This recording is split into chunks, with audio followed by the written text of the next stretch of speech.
Hi everyone, welcome to my channel. My name's Noelle and I do unboxings, mostly lifestyle subscription boxes, but also some stationery, books, beauty, jewelry, travel, home decor, even a dash of Disney. So if you enjoy unboxings, I hope you'll consider subscribing to my channel and hitting the notification bell so you find out whenever I post new videos, announce giveaways, or go live. As always, if you're already subscribed, thank you so much for being here and welcome back. Today is a little bit different. Instead of unboxing a subscription box, I'm going to do a little Q&A as part of my celebration of my first 2 years here on YouTube. It was September 10th, 2019 that I uploaded my first unboxing video, and it has been a wild and fun ride ever since, and I've really enjoyed the community that we've built here. Obviously in 2020 I had a little bit more time at home, and some of you did as well, so that is when the channel really ramped up and I started posting almost every day, and I do hope to keep that cadence going for as long as possible, as long as you will let me, and keep watching and liking and commenting. But I did reach out on Instagram as well as on the community tab here on YouTube to see if you guys had any questions, and you were so great about sending me some questions. There is going to be a secret password as well because I am doing 8 days of giveaways. I have some mystery boxes to give away as well. You have 8 opportunities to win, but you have to find the 8 different secret words or passwords over the next 8 days. So this is actually day 2. So somewhere in this video there will be the secret password which you can enter in the Google link that I'll leave in the description box below. So I'm going to start with the questions that I got over on the community tab on YouTube because I don't think there were as many. I'm just going to kind of go in order so it's not going to be really categorized. We'll see how many we can get to. If I don't get to your question, it's possible that it's one that I just don't have a good answer for, or it's also possible that someone else asked something very similar, or if you just have a question and you didn't have an opportunity to write it to me on Instagram or YouTube, you can definitely join me. I am still at the moment planning on going live on September 8th at 5 p.m. Pacific, so I'll keep you posted on that on the community tab as well. So let's see.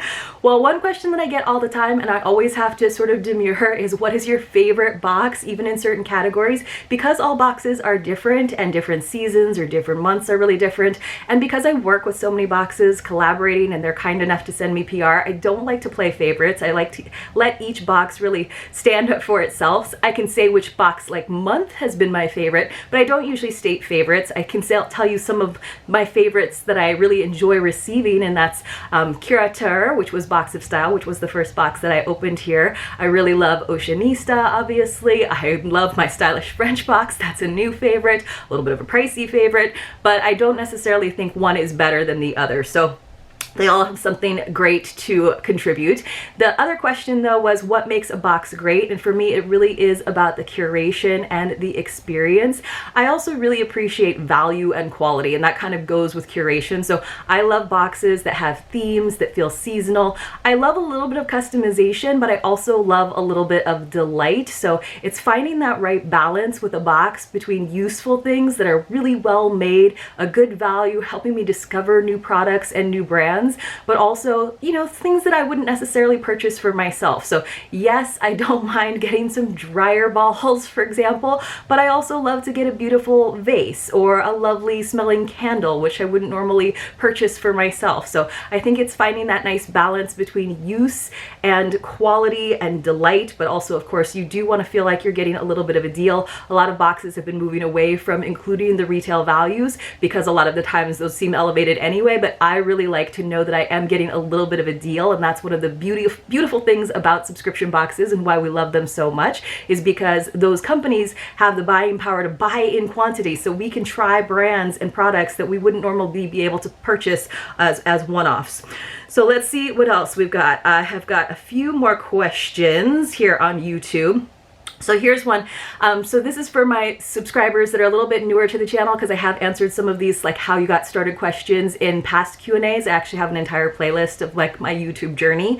But how did I get started with YouTube? Like I said, it was back in 2019. I was actually watching a lot of unboxing videos because I used to use those to convince myself not to purchase a box, but I was really looking at the Box of Style Fall 2019 because I thought the items in it were really beautiful. I went ahead and got it. I have another friend friend who is fantastic about loving subscription boxes, and we always talked about the different videos and creators that we watched, and I just decided one day to turn my camera on and see if I could post a video, and lo and behold, I did.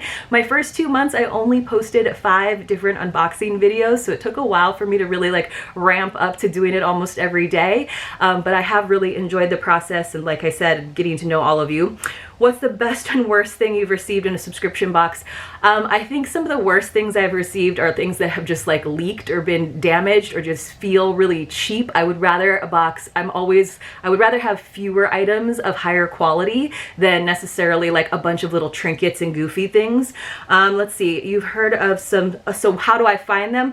I sometimes look at Cratejoy. These days, a lot of subscription boxes are actually moving off of Cratejoy because it's not like the best platform and because there are so many fees. So I really admire those who are like moving to other options. I always try to steer people not to marketplaces. That's not the only one out there, but to direct sites. So I try to follow subscription boxes on Instagram. I follow a lot of other unboxing channels, so that's usually how I find them. And sometimes every once in a while I'll actually have companies reach out to me, but it's usually me reaching out to them if I do. How does one get started with getting PR boxes and being a subbox unboxer? So in terms of how I got started, I just decided to go ahead and purchase a box and then do an unboxing video. I don't edit my videos. Some of you guys know that already, so that is one of the things that I feel like kind of sets my channel apart, but it's also one of the things that makes things a little bit difficult because I do try to keep my videos pretty quick. But at the same time, how does one start with getting PR boxes? So you can ask for PR whenever you want. Obviously, you need to have a little bit of a following. So if you already have a pretty big following on Instagram or YouTube for something else, you could absolutely reach out to boxes.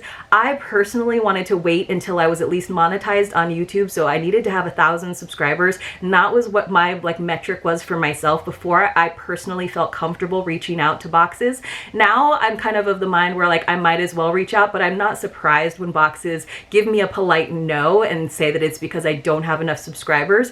I really appreciate a polite no over just not responding to me or ghosting me. I've kind of given a little rant recently in my Instagram stories about that. I also have a hard time understanding sometimes when boxes will send to channels that have maybe the same number of subscribers or maybe even less, but they have fewer views or they have fewer Instagram followers. That like I just don't understand, and I would always love to get feedback from those boxes, like why they're choosing to go with other influencers or channels when my metrics look a little bit better in terms of promoting and getting the word out. So, but you can start asking for PR whenever you want, and you can definitely be like really casual about it and kind of slide into people's DMs, or you can be a little bit more formal about it depending on how big that company is and have like a media kit prepared and everything. So it took me a while before I actually did that. So let's see, what is my favorite book box? Amber, I'm not going to answer that. You know I'm not going to, but maybe if you slide into my DMs, I'll give you like what some of the best features are of different boxes. What makes a box worth you to keep subscribing to? So I am lucky enough now that my channel is big enough that I probably get maybe a little bit over half of my boxes are PR, which means they are sent to me for free for review. But I would say that I'm still paying a good amount because the boxes that I pay for are often bigger subscriptions that don't do PR or don't do PR for channels at my level. So they don't like send out to micro influencers, or I'm actually a nano influencer, but of course they'll send to like bigger channels which have hundreds of thousands of subscribers. But what makes it worth it to me? Again, it's going to be the curation. If it's something that I find really is beautiful, where I feel like they put a lot of thought into it, especially if it's a themed box, if I feel like I'm getting my money's worth consistently, if I feel like I'm gonna have some FOMO if I don't get it. For example, Hugobox, even though they have recently started sending PR out to some channels, my channel's obviously not big enough for that, so I have been paying for that box for over a year, and I keep telling myself that maybe I'll put it on pause, but I do really love what they do. I think the curation is good, even though the price is a little bit steeper than some of the boxes that I pay for. So for me, it's kind of the FOMO versus like what I'm actually getting, and so far I feel like I'm still getting my money's worth, maybe not like a huge value, but really it's just if the box, I know it's never going to disappoint me. There's definitely going to be months where I prefer it, but I haven't been disappointed by them so far. So let's move over to Instagram because I do have a bunch of questions there. What is one of my favorite items that I've ever received? So it's things that are beautiful and useful, right? So I have gotten some great like skincare, bath and beauty products, but I'm not like a big bath and beauty person. So I really love home decor. I'm really picky about the home decor boxes that I get. For example, you can see right behind me, I have that tray and box from my Trove box, which is one of the few home decor boxes that I get. The vase that I often have in my background because I always have fresh flowers in the background for you guys. That is one of my favorite things. I love some of the apparel items that I've gotten in different boxes. A lot of cover-ups from Oceanista, from Bombay and Cedar, from Beachly even. So I've gotten some really fun summery things, and I have gotten some really beautiful jewelry pieces, not just from jewelry subscription boxes, but I also really always love the jewelry that is in curateur. That is still one of my favorite boxes for sure, just again because of the quality and the value. Would I consider collabing with another YouTuber? Absolutely. I'll feel like there's been a little drop off in collabs in terms of like swaps and stuff, but if someone reached out to me, it depends on what kind of collab it was and how I felt like we could actually enhance each other's channels and help each other get some views and likes. My short-term plans for my channel are to just keep on keeping on. I originally had a goal of getting to 5,000 subscribers by the end of the year. That has shifted because it's been a little bit slow this year, which was kind of to be expected as people went back to work. But for now, I'm not going to diversify. I eventually would like to diversify. I don't know if I'll ever have a vlog channel. I would love to have a travel channel one day when I start traveling again more, but again, that's going to take a lot more time in terms of actually editing my videos and kind of doing a different style of filming. So for now, I'm just going to be doing my subscription boxes and my gift boxes and try to keep giving you guys good content until I build this brand a little bit bigger and kind of see what other areas I can diversify into.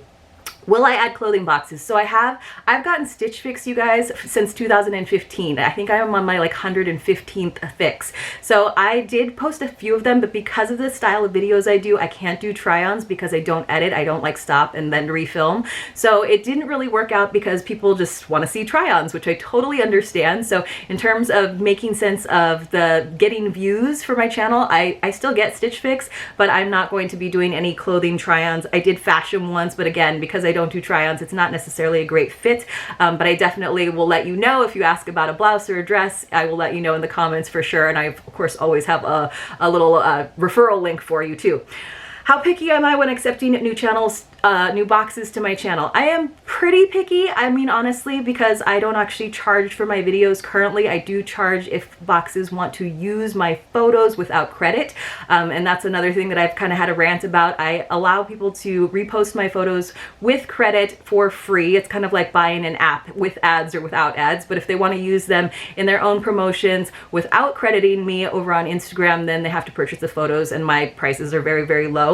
But in terms of accepting new boxes, honestly, if a box reaches out to me and I think it's a good fit, and I do primarily do lifestyle boxes, I will definitely share it on the channel at least once and see how it goes. Like if the views just tank, I might reach out to them and say like, I don't think it's necessarily worth doing this again, or I might wait and see if they reach out to me again, or if it does really well, I will ask and see if they'll send me another box because maybe they didn't necessarily get a ton of sales from that first unboxing, but I think that they might eventually after people see it on the channel a few more times. I don't do kids boxes or mom boxes just because for me that doesn't feel like super authentic. There's some like genres that I would probably try, like I know that there's like brides boxes and I think that could be fun to do, but I don't necessarily do like family boxes or kid-oriented boxes because I don't feel like I can necessarily give a really good review of it. But I do like DIY boxes and baking boxes because I will actually take the time to do those crafts and do those recipes. So I'm not that picky. That's the answer to that.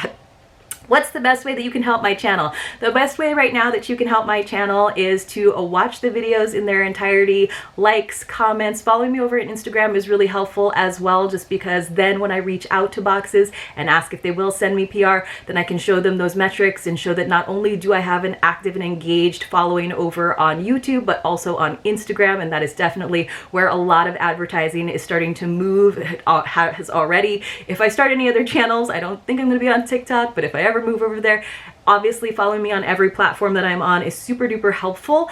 There's also options. I do have my Buy Me a Coffee account, so if you ever are just feeling really generous and you want to help me out there, I do try to move most of those funds into paying for bringing new boxes to the channel.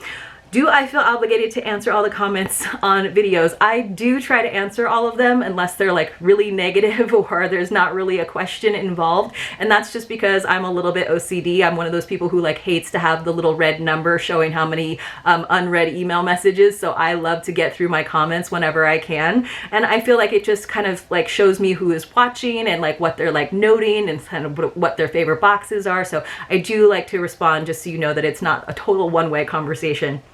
Let's see, have I ever attempted to reach to big YouTubers such as Alexandria Ryan? I have not, but I almost wanted to reach out to her after the whole We Please debacle. I've definitely like commented on all of their channels, but I haven't reached out because again, I am a very nano influencer, so maybe one day that would be really fun.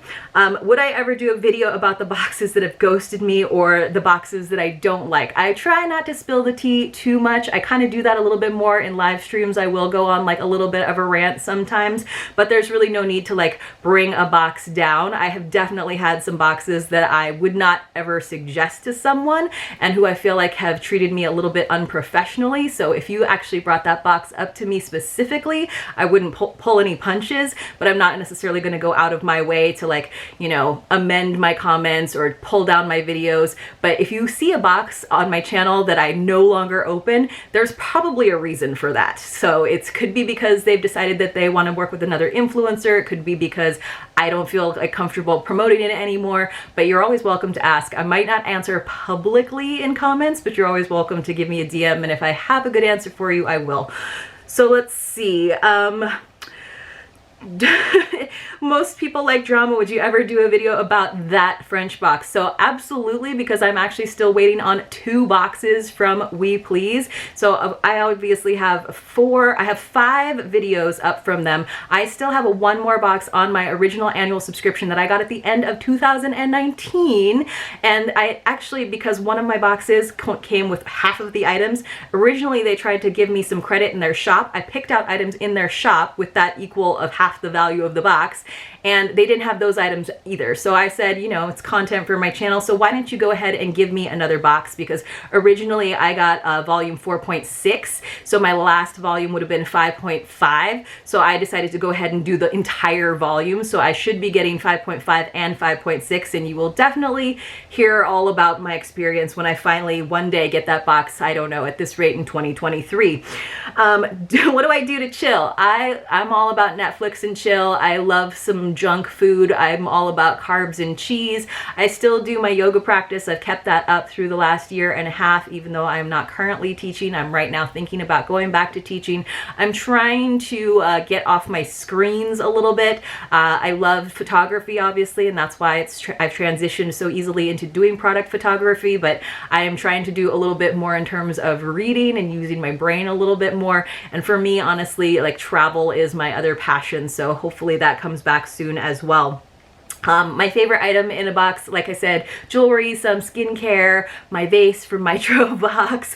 How am I doing? Thanks for that question, Barbara. I'm doing pretty good. I feel like there's a lot of stuff up in the air these days, but this has really kept me, like, in terms of being able to kind of keep a schedule for myself, which I do really appreciate. Where do I find my joy? I find my joy in doing something that I love, and I've always kind of wanted to be a TV personality, I think, so this is as close as I might ever get. When I was a little kid, I used to pretend that I had a TV show and that the camera was rolling, so people would watch me like cleaning my room up. So I feel like in my head, I knew what vlogs were before vlogs were like a thing. So this is, like I said, as close as I'm ever gonna get to like hosting a show or something. What do I do with all the products? I have like 2 giant stacks of boxes, and I actually have everything categorized. There's like home decor boxes, there's bath and beauty boxes. I kind of had to like even delineate it even more than that. So there's like moisturizer moisturizers and soaps, and I just hold on to them, and then I make nice little gift boxes for my friends, my family, and then I try to do as many giveaways as possible. It is getting to the point where I might have to donate some to a shelter, which I'll probably be doing very, very soon, but the shipping is kind of a lot in terms of the giveaways, so I try to do a balance between the two. Of all the skincare I've ever received, what is the most effective? I have to say I still love the retexturizing serum from Shani Darden that I got in my first box of styles. So I love anything with retinol or hyaluronic acid. Hope I answered all your questions. If I didn't answer all of your questions, definitely join me for the live stream on the 8th. I will see you all very, very soon. Please give this video a thumbs up. And our secret word, you guys, is going to be September. See you soon.